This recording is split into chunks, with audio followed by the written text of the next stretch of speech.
forms of engagement. But when you're dealing with a country of 90 million people with, I mean, an absolute shit ton of different ideologies and sects of Islam and ethnic groups and all these different things, we will literally be doing exactly what we did in Afghanistan, which is when one village is accidentally hit by a Black Hawk, right? We accidentally destroy a water distribution center, a food distribution center. We're going to have to put American soldiers into a village and the outskirts in some random town and city, because we have to win the hearts and minds over of the people to essentially instill trust in us, right? And that is before any form of regime change can ever take place. And that's if the people can actually agree on what they want post the current Ayatollah, which is very unlikely. If anything, the Iranian people, as most of us probably know, desire to be left alone.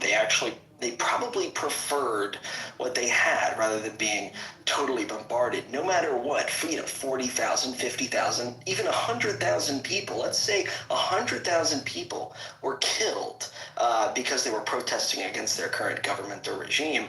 I think that 90 million, there's at least 30 million there who probably don't care and are loyal to the current regime, and then the rest all have their own separate and ideologies that they care about. So it's an unfortunate situation, and Israel ultimately placed us into this situation where now we have to be there. We have to go, because we have to keep appearances up, because we have to get the photo op, because we have to ensure some form of stability. Why? Because Europe will see an economic downturn they haven't seen since World War I. And that's just the truth. I mean, Iran's entire plan in defense of an attack like this is to strike everyone else economically. And that's what they're going to do. And unfortunately, too, I mean, I do think that the Middle East is a prime strategic region. Yes, go ahead, man. So I'm teeter-tottering on this of, like, is he kidding? Is he trolling? Is he not? Is he being sarcastic? And it's kind of like, yes, and wait, no, maybe he's not. Like, so I guess I'm trying to understand. It's like, so I know a lot of it was facetious, like some of the things that you were saying. But are you truly making that your stance now, is that this is something? Because I feel like some of the things that you said, it was just like wild. Like, that's not, he can't possibly think that. And then there's other things that you said that were. Well, I will ask me, Mace. I'd love to answer any question. You smiling like that. I can tell when you smile. I'd love to answer any question. Yeah. Okay, so you're kidding about having to go and create, like, basic places for them to stay and to, I don't know, have their camera shot. Like, all of that was a joke, right?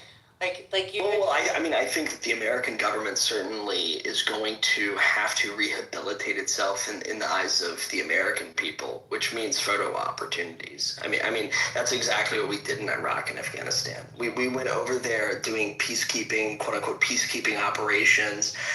Meanwhile, you have one ideology shooting at the other, and then when Americans 100 miles away are working alongside one group, and then they're not communicating, the other ideology is attacking that group while Americans are helping that group.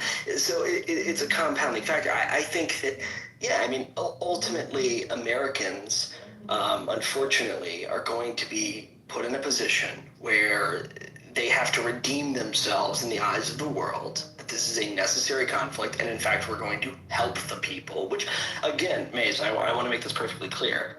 I don't think that any of this is justified. I think that it's all very evil. And I think that what's going on is very dark. And ultimately, what this means is we have sold our soul to the Israeli intelligence apparatus. I genuinely believe that. I think that this is the first time since 1948, when Israel was established, that the American government has conceded all powers to Israel, and now we are sitting here, and we've given away the leash and we're now the dog on the chain when in history, even in Libya, Syria, Iraq, or Afghanistan, or Egypt, there was at least this perception that America was leading the conflict and that we were the dominant force. Now, that may have not necessarily been true, but it was certainly true in the eyes of the public. Now, if you look at 90% of the American people vehemently disagree with what's going on in Iran right now. People don't see it that way. People actually view us as being used as a dog, as a bitch to Israel. So I hope that clarifies it. It's not that I think that that's what we should do. I think that that's going to be the rational American response because, unfortunately, history repeats itself. It's hard for me to even really fathom the idea of having to sustain my life in this world that I now see so differently. Like, I know that voting is not going to be the way. Because obviously all of it, it's all like people that just don't understand the occupation that has taken shape, that is completely creating this class war between the haves and the have-nots, and just understanding that it is at our expense that all of this is happening over there is crazy. It's like, what do we do in this type of situation? It's wild. But I appreciate your take, although I don't think that's the I don't know. At this point, it's like, what do we do? Like, Iran, I don't think in that situation is going to be like, I mean, 92 million people. Like, when you look at Iraq, it is destroyed. Afghanistan, obviously destroyed. It created these like little vacuums where they were able to, whoever gets there first is going to kind of take over. And I think that they're perhaps leaving those maybe, I don't know. I mean, it's just, I don't see Iran going down like that, or I don't see this situation panning out that way. But, boots on the ground. Do you understand how many they would have to commit so many troops to be able to pull this shit off? Well, Maze, I was saying, I don't think that we can. Unfortunately, I think that what's happening is, and I know this is going to fucking disappoint a lot of people, but the reality is that we're looking at something that will last far longer than 20 years, like we did in Afghanistan. I think that this is going to be, because really, I mean, think about it too. Iran is, I mean, the Strait of Hormuz and their capability to disrupt the world economy is so massive that essentially we have to stabilize the region in some capacity.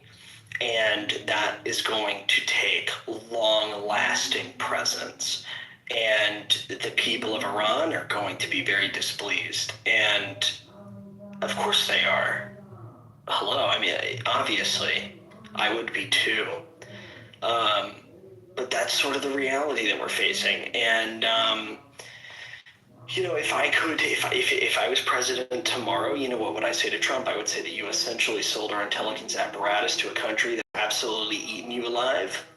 And we should be, instead garnering influence within Iran and working alongside the Ayatollah against our genuine, at least competitor, China, if not adversary. But instead, we've decided to allow Israel to eat up these massive defense contracting companies and intelligence and look at Palantir and all the rest.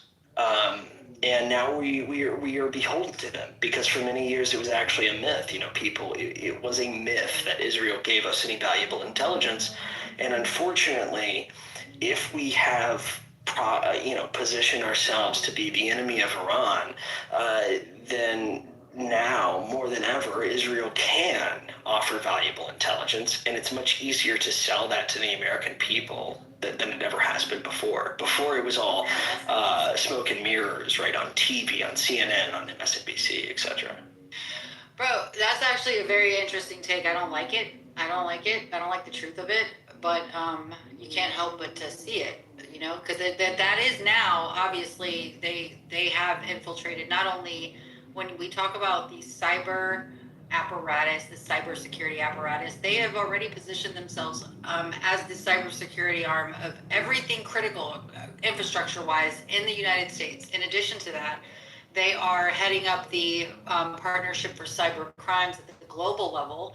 So this is across the Five Eyes. Palantir is very much involved creating the AI integration layer of all the data that all of these different militaries, all of these different government agencies have accumulated, you know, so far that live in its silos. And then in all the different applications in which even Palantir served as their you know, AI intelligence that was, you know, for targeting and Gaza and Palestinians. Well, so like, okay, so what okay, you're Maze, saying, Maze, I think. well, I just want to offer like some form of white pill in my message, I guess, which is that, you know, for America to change, it's not going to be an external factor. I mean, listen, I know a lot of people put a lot of praise on Iran in these circles, and I've seen a lot of it online. But the Iranian regime and the military capabilities that they have cannot last long term. It's going to be hell for United States troops that are going to be clearing a door-to-door 2,000 houses a day, as they did during the Gulf War or Desert Storm or the invasion of Iraq or anything else. They're going to be walking into someone holding a machine gun and blowing the head off of the first private that walks through the door.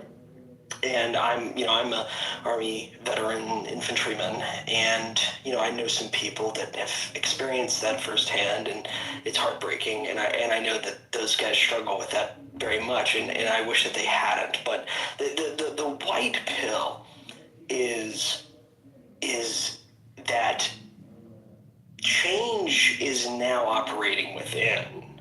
Again, there's 90% of people in America that completely disagree with what we are doing right now in Iran, which was not. I mean, this was not. It wasn't 90% when you talk about Iraq or Afghanistan or anything else. So I believe that there is a leg in the machine now for like America First policies, and I think that we're on the verge of massive change, which could end this possibility of a conflict lasting more than 20 years. And I think that it's real, and I think that it can be established, despite the entire establishment being against it. So this being the catalyst, you think?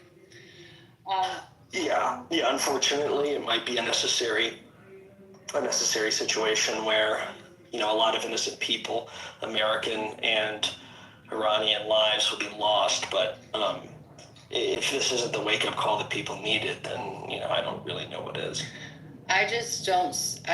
Maybe it's me, but I just don't see people doing anything about it because they don't know what to do. I think that there's, outside of just expressing outrage in these emotional reactive type of like environments that were curated for this. And I think there's just this like. Well, Maze, you establish a block of people within Congress. So do not vote for anyone that is for Israel, that has taken money from AIPAC. Limit your vote. I mean, I think every American, 90% of Americans, should limit their vote to only those who are adamantly against Israel. If they even show a slight interest in that country, they should not be voted for and should be completely disregarded. Don't vote if that's what it means. Vote Democrat. If you're a Republican, vote Republican. If you're a Democrat, it's going to take a strong unit, and that unit only really has to be made up of 3 people in order to stall congressional decisions. I think that's what's most important. If you get 3 people in Congress, those 3 people can sway the decisions of the executive branch, and they could, I mean, really fuck the government up in a massive way. That's my prescription. That's what you do. Vote for anyone who's anti-Israel. Don't vote for anyone who is. Vote against your party if you have to. Interesting. Okay, so let's take some hands. So Shadow is kind of like a co-host in here, so I'm going to go to him first, and then I'll tap in with Brennan, and then we'll go to Ruby. Yeah, just real quick, I only got, I think a lot of people after the last year and a half that Trump's been president, a lot of people are not going to vote ever again. Like, that's not a solution for people anymore. Like, I feel like people just gotta, there's no point. I feel like, look, I see the thumbs down. I'm not discouraging you from voting, but I'm just telling you that people Voting is the only political capital that you have. I agree, but I also disagree. What I'm saying is you can vote, but you can't agree and disagree. You either agree or disagree. Okay, but be precise. Like, I can't deal with abstraction. Guys, listen. I actually feel what Shadow's trying to say is that isn't going to solve because people have been voting and that's not going to solve for it. But go ahead, Shadow. And my point is, like, do you really think you can vote out everybody who's anti-Israel? No, I said vote out 5. I said vote out 3 people. Ideally 5. 3 people. Okay, I didn't hear that part. I only heard the last part. Yeah, ideally 3 to 5 people, and then you can stranglehold the entire executive branch. Okay, that doesn't sound like a bad idea, and I would never put your ideas down. But the only problem is this. You know what I hate about our government? And let me just get this off my chest. Like, you know, people that are like outsiders, they go inside the government with good intentions, saying, yes, I'm going to go in to change things. But by the time they go inside, they become exactly what they were supposed to go against. And that happens all the time. That's the biggest problem that I do not understand. You know why? Because there are people, when you go inside that political system, there's people around you that you don't even know that, like, you have like all these like not agents, the word I'm looking for, assistants and staffers, like, who have history of working with other corrupt politicians, so they know exactly how to like manufacture. Shadow, I must say. No, but I agree with him. Yeah. But it's not 20 years ago. Today we are actually operating under a completely different umbrella, where the mainstream media is totally obsolete, and where even alternative forms of media are gaining far more traction than even Twitter or Rumble. I mean, you look at someone like Nick Fuentes, who was able to stream to 150 live viewers without Rumble even existing. I don't know if you're a fan or like him or something. No, I don't have anything bad about him. Like, I agree with certain things, and I disagree with certain things. I'm like that with everybody. But my thing is, even with the alternative media, and I'm glad you brought that up. Like, that was a great. Like, when Trump was rigged from the 2020 election was rigged, and they kicked Trump off of Twitter 1.0. Everybody remembers that. And then they had the COVID censorship, which was like years long. Then the new media started rising, right? The problem with that new media is a lot of them have just become propagandists for the Trump administration. They're just like I agree. Like, listen, I would never tell somebody don't support Trump or hate him. Like, you can support Trump, but when he does something that's against the interests of this country, you can disagree with him and still support him. That's the difference. I say burn Trump to the ground, Chad. Okay, I mean, look, I agree. I'm not against that either. Whatever works, I'm willing to do that. But what I'm saying is, these people that are the new media, they agree with everything that they said they were not going to do in 2024. 2024 was not that long ago. Like, I remember everything. Like, in 2024, everybody in this room would have agreed upon vaccines, lockdowns, Dr. Fauci, Ukraine, election fraud. We would all agree. Everybody would be having their thumbs up. But since Trump became a president again, we've had every single main issue we've all disagreed on, and it's like the conservatives are just crazy, and the new alternative are just going along with anything. Like, when it came to Venezuela, when it came to the Charlie Kirk assassination, when it comes to Israel, when it comes to the war in Iran, it's like they don't even have brains anymore. They're just like yes, and it's like the only. Well, I don't know what your position is on those topics, like Venezuela. Like, for example, I'm actually pro what we did in Venezuela. I'm an American imperialist. You can check my profile or whatever. And when it comes to Charlie Kirk, I think that he was probably killed by some crazed tranny. But with that being said, you sound too smart for that. A tranny? Please, you're telling me the FBI when is the last time the FBI has correctly investigated a political assassination in this country? No, never. Never. Exactly. So what do you think they're gonna do this time? But excuse me, I don't want to get bogged down on this. That's What I'm fine. trying No, to no, I say wouldn't is, do that. I'm just asking. well, what I'm trying to say is that I don't think that it just to disagree does not mean that everyone, like, you look at someone like Nick Fuentes, who one day is the most, avid anti-Semite in the entire world for 8 years, banned from everything. Most of you probably didn't even know his name until the past 4 years, right? I've been friends with him for a lot longer. And not only that, but he goes from liking what went on in Venezuela to being the leader against the Trump Iranian operation, and I think that is actually a testament to our ability to freely think. People can come to certain conclusions, and now if you notice, anyone that's backing Trump, I think that this is very particular. Like, this is very important. Anyone that's backing Trump, anyone that's backing Fox News talking points, anyone that's telling you to vote for the establishment that currently wields power, and when I mean establishment, I mean both Democrats and Republicans, those people are our clear opposition. If someone has a different viewpoint on what happened to Charlie Kirk, like I'm assuming you do, I don't think that you are CIA controlled Fed op. I just think that you've come to a different conclusion than what I have. I just don't think Charlie Kirk's bones were made out of some sort of special material where the bullet wouldn't come out. Like, We're not going to get into. Yeah, I'm just saying that's kind of ridiculous. You know what I mean? It's not a Charlie Kirk debate, but Yeah, I think that me and you could disagree about that, while also saying the Republicans, the Democrats, they have both fucked us. We have both been corrupted and subversed by Israel for generations in this country, and it's a fucking problem. And that's the real message. And the problem is we cannot get bogged down. But look, I let him finish because I also want to tap in with Destiny. I think she wants to comment on. Just one last thing before we go back to Destiny's is I just feel like right now people are getting sick of the right, and I don't want to just get steered to the left and then the Democrats are back in charge.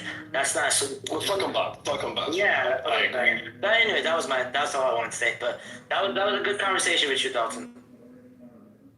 And look, Destiny, before you guys want to remind everybody. As President of the United States, I will always support Jewish Americans, and I will always be a friend and a champion to the Jewish people. I have been. And I will say, if you go back 10, 12, 15 years ago at the most, the strongest lobby in Washington was the Jewish lobby. Go ahead, Destiny, jump in. No, I just wanted to reiterate a point that Dalton was saying. Although I totally agree that we can't vote our way out of this, I've been hollering to no avail about Democratic backsliding for the past 5 years. It's a very real process. We are very much in the midst of it. And the only thing that we have that is keeping us from being in an autocracy right now is that we still have free and fair elections, right? We don't want to lose that. It's not going to save the fucking day, but we can't lose it. It's integral to our system of government, and it's fundamental to Americanism. So, I understand, we can't vote our way out of it. I mean, I voted for Trump. Obviously, I regret that decision. Doesn't matter because I wasn't going to vote for fucking Kamala. But we have to keep it. And it's something I tell people all the time. I'm really ready to they kind of just at the point where everything is so bad and it's all so polluted and blah, blah, blah, that we just got to do away with it all. And I think that's a very drastic, very radical point of view. I say don't fix what's not broken. There's nothing wrong with our system of government. There is something wrong with the people within it. That is the problem, in my opinion. So, I mean, we got to get out the corruption, put in better safeguards, and protect our Constitution and the democratic process. I think it's important, but it's not going to save the day. We, the people, are going to have to, actually pull our weight and make it meaningful to do anything. We have to take action, and Destiny, I'll be clear about my position. I'm certainly anti-democracy. I'm certainly a fascist. But I do. How did you get to these positions? You know what I'm saying? Like this is very interesting to me. Because he's like, I am an American imperialist, and it's like, I'm a fascist. But you understand that when we begin to allow socialization of risk and issues, and then the private equity that is building as a result of that, it's creating the situation that we're in. You know, Well, the bureaucracy is what's causing our problems, and if we have a strong executive branch that is not that is solely answering to the people of the nation it represents. Right? Well, exactly. When I say I'm a fascist, I would say I'm ideally a fascist, but pragmatically, I would say what I said before. I think that the next few years are our last legitimate opportunity at securing an America First bloc that will not only put America first, but also the people of the world first, because they're being punished by the Israeli maniacs. Fascism that has taken over our government. I wouldn't consider them fascist. I would. The reason why is because it's through their ability to exploit, let's just say, our government's. You know, it's not the bureaucracy. They've infiltrated through these agencies, and now they're partnering, creating a fourth sector to be able. Because we had interest in the Middle East primarily during the Cold War. You know what? I think that Israel, honestly, this may sound crazy to a lot of people, but I don't like. I think that the illusion of them being separate was useful. I think that now they find that they're just going to continue to lessen that illusion and make their what's the word, to strengthen the relationship and in terms of it moving out of even just being an ally. Like that's when you read a lot of these documents, what you're seeing is that they were pivoting, a lot of the blame to Israel, which was useful for the United States at one time. And then they tried to overdo this whole ally thing and the anti-Semitism thing. And now it's almost like there's kind of a lack of, like, they don't even care. They're just like, whatever. You guys can think whatever you want. Like, that's why I played that little clip of President Trump. And I do want to just highlight and stick that to that idea of voting out the AIPAC people, but it's much bigger than AIPAC, to be honest with you. AIPAC is just the one that everybody knows about. But I will do a little bit of a deep dive